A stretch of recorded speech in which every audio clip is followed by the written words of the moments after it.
Bradbury paints a scene of George and Lydia Hadley in their automated household that includes this nursery room that has changing illustrations on the walls.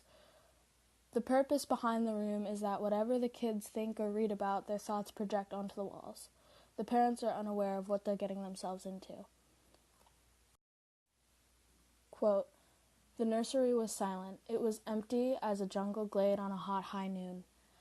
The walls were blank and two-dimensional.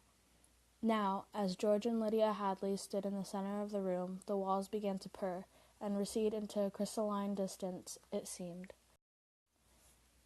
The kids, Wendy and Peter Hadley, had been reading up on the African plains, which held many frightening creatures, much like their tormented thoughts. Quote, and presently an African veld appeared in 3 dimensions on all sides, and colors reproduced to the final pebble and bit of straw. The ceiling above them became a deep sky with a hot yellow sun.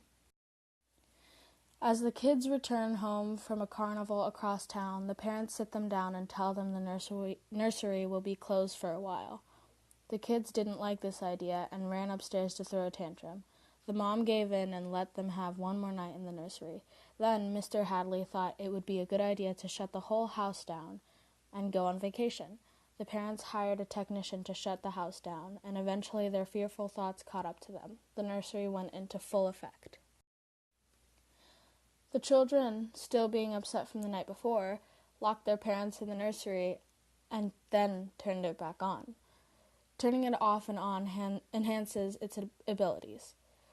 The parents ended up being eaten alive by the lions. Quote, now, don't be ridiculous, children. It's time to go.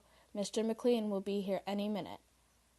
And then they heard the sounds. The lions, on all 3 sides of them in the yellow veld grass, padding through the dry straw, rumbling and roaring in their throats. The lions.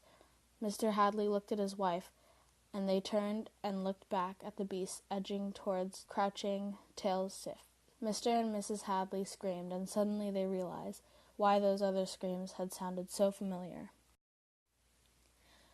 This part of the book expresses the putting off of problems and thinking that time will heal all wounds. When George has these fearful thoughts of the nursery getting out of control and being too large an influence on his kids, he acts immediately and literally shuts off the problem. He actively plans to run away, but in the end, his fear is exactly what brings him to his death. As for the kids, the moral teaches us that too much of anything is not healthy. Quote, too much of anything isn't good for anyone, and it was clearly indicated that the children had been spending too much time on Africa. This scene expresses how we create our own reality, whether we realize the benefits and drawbacks. When we do something, everything is affected, people's reactions and what they do about the event. Your words and actions create things you may not realize. A lot of people don't want to realize this and actually want to blame others, just as George blames his kids, when really he is the one who installed the nursery in the first place.